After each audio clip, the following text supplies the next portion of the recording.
नमस्ते, प्रणाम, जय श्री राम, जय हो भोजपुरिया समाज। त का हाल समाचार बा भाई लोग। उम्मीद बा, आशा बा कि रउआ लोग भी ठीक ही होखे।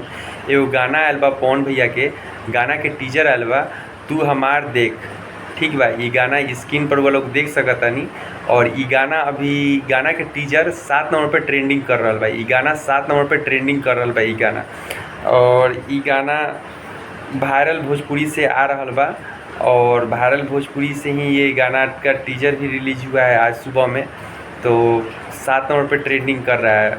अब यही देखना है कि ये गाना जब आ जाएगा, ये गाना ना, तो भैया कसम से कह रहे हैं पूरा भोजपुरी में ना तहलका मच जाएगा। ट्रेंडिंग सेक्शन जो पेज होता है ना, कैसे हिलता है वो पावर स्टार का पावर फिर दिखने को मिलेगा, एक बार फिर से देखने को मिलेगा।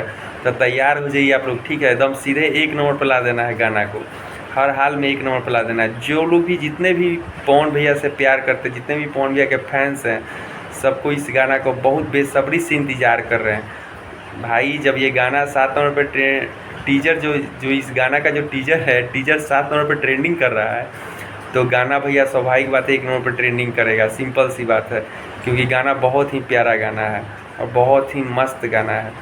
तब फिर मिलते हैं हम नए ब्लॉग्स में, मिलते हैं आप लोग के साथ। तब तक जय श्री राम, जय हो भोजपुरिया समाज। जितने भी पवन भैया के फैन हैं, चाहने वाले हैं पवन भैया से, जो भी प्यार करते हैं, प्लीज़ हमारे चैनल को लाइक कीजिए, शेयर कीजिए, सब्सक्राइब कीजिए। फिर मिलते हैं नए ब्लॉग्स में, मिलते हैं। जय हो भोजपुरिया समाज।